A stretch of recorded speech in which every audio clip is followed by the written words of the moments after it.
Chairman. President Booker, welcome. Thank you for mentioning project labor agreements. You had a project labor agreement with one of the offshore developers. We have seen the huge success of project labor agreements in Rhode Island. It aligns the interests of the workers with the interests of the developers. Your orange shirts do show up, as you said, and things get built on time, on budget, and done right. Indeed, America's submarines are built in buildings in Quonset, Rhode Island that were constructed under a project labor agreement. So thank you for flagging that. With respect to the 7 offshore wind projects that are now at a standstill, how many jobs do you estimate those would have supported? Thousands. From what the actual work in the water that will be, from the port upgrades, the harbor upgrades. We're building vessels in this country again to support offshore wind. So it's in the thousands, if not tens of thousands, thousands of building trades jobs, laborers jobs, and tens of thousands of related jobs to that. And when an ongoing project is put on a standstill, do you have a sense of what that means for the consumer at the end of the day? We're losing power in the country, right? We need a base load of power. We need predictability in power. So not only are my members suffering from not being able to go to work every day, we're also not being able to plug in that power into the grid that we have, that we need. Thanks.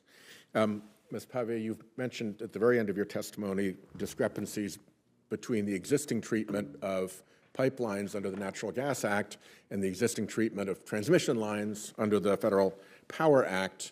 Could you real quickly let me know where those areas are, and maybe for the record, put a list together of where you think those should be harmonized? Yeah, sure. So there are definitely differences between FERC's authority over interstate natural gas pipelines and transmission lines. The Natural Gas Act, Section 7, gives FERC full siting and permitting authority over interstate natural gas pipelines. Alternatively, the Federal Power Act in Section 216 creates national interest electric transmission corridors that can be created through the Department of Energy, and FERC has a limited authority to site projects only within those specific corridors. Right now, the Department of Energy is going through the process of designating those corridors, but there are only 3 of them so far. And what we see from the differences between the natural gas regulations and the transmission regulations is that— If you don't mind making a list, so I have to use all my time on this one question. Oh, yeah, no, the transmission— Thank you. Mr. Harrell, you say a looming transmission shortage poses a direct threat to America's energy security. You recommend that permitting new lines will be absolutely necessary. You also suggest that there are ways to move more electrons over existing power lines. How would you balance those things? How much growth can we have in grid availability from moving more electrons over the same lines versus how much are we going to need to solve by actually building new? Yeah. Thank you for the question, Senator, and for your leadership in these areas. We need both when push comes to shove. The scale of the amount of building that we're going to have to do over the coming decades here is immense. New transmission and increasing the capacity of the existing infrastructure is going to be critical for everything. Where the big new progress is mostly likely to be made? Is it going to be more in building new, or is it going to be more in new technologies that allow electrons to run more smoothly over existing infrastructure?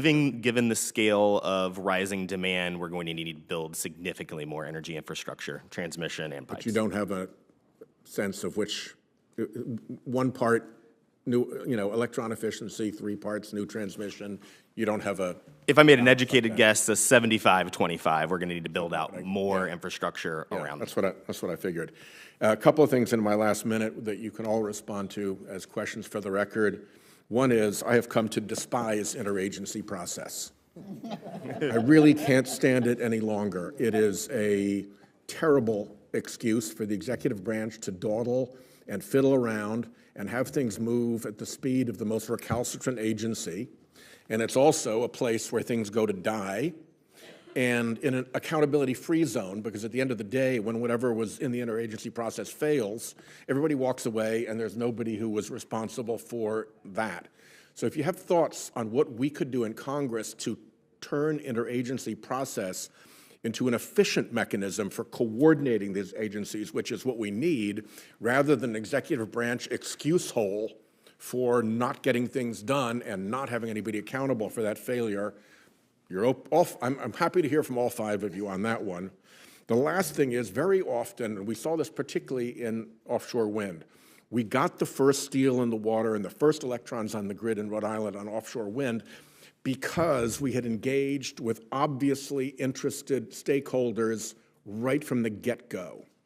Too often, the federal regulatory process and state regulatory process begins with a filing from somebody who wants to develop something who hasn't lifted a finger to go out and talk to the folks who are going to be affected.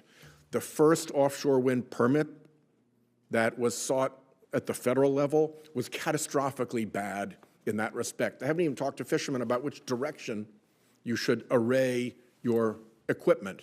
They just were trying to jam it through on the strength of the pressure of their investors and the desire to get the electrons ashore.